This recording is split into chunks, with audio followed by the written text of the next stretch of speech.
Subscribe YouTube channel official iNews dan nyalakan loncengnya.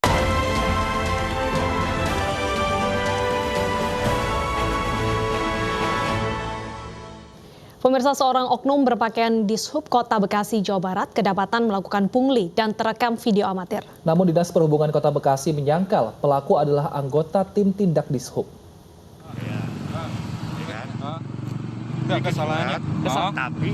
Inilah rekaman video yang menggambarkan oknum berpakaian Dinas Perhubungan dengan lambang Kota Bekasi, Jawa Barat hendak melakukan pungli di kawasan Harapan Indah, Medan Satria, Kota Bekasi, Jawa Barat.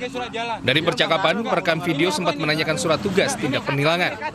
Namun oknum Dishub ini tak bisa berbuat banyak dan lantas kabur dengan sepeda motornya. Ada surat jalan, kabur, nggak ada plat nomornya, ntar dulu, kabur,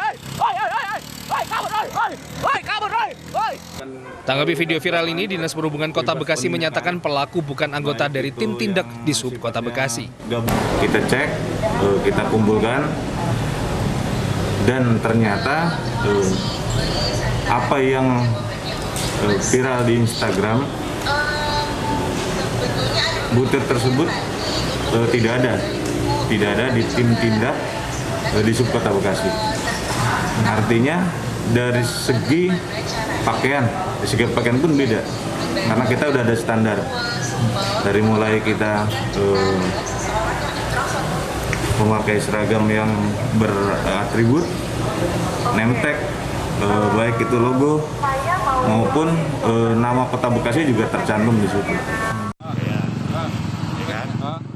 Pihak Dishub Kota Bekasi mengimbau pengendara roda 4 untuk menanyakan surat perintah atau surat tugas kepada anggota penindakan agar tidak terjadi pungli atau insiden serupa. Surat jalan ini.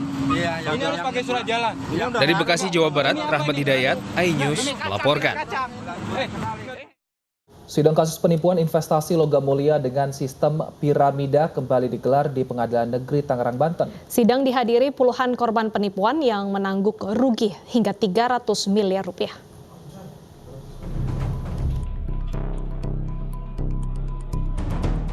Pengadilan Negeri Tangerang kembali menggelar sidang kasus penipuan investasi logam mulia dengan sistem piramida. Sidang mendudukkan Reni Permatasari, pengelola investasi logam mulia, sebagai terdakwa. Namun sidang dengan agenda eksepsi terdakwa ditunda karena terdakwa belum menyiapkan eksepsinya. Sebelumnya, jaksa menuntut terdakwa dengan pasal berlapis tentang penggelapan dan penipuan dengan ancaman hukuman masing-masing 4 tahun penjara.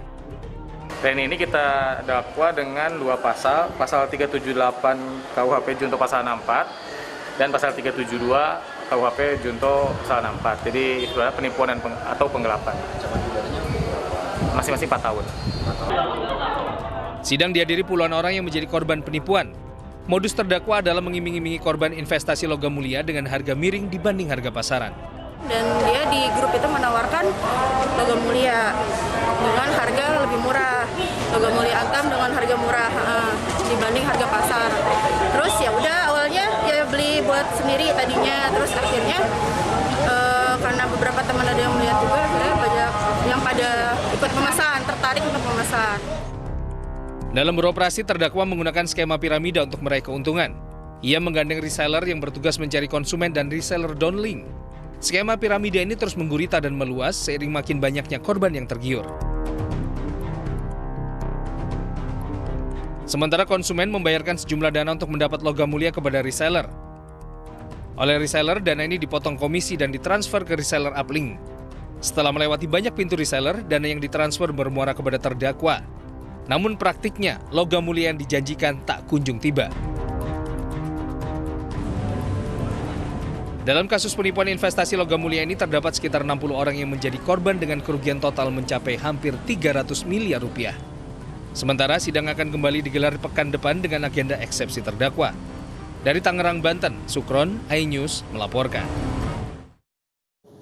Sebagai puncak perayaan hari jadi ke-6, iNews kembali menggelar iNews Maker Awards dengan beragam nominasi penghargaan. Selengkapnya kami hadirkan usai jeda berikut.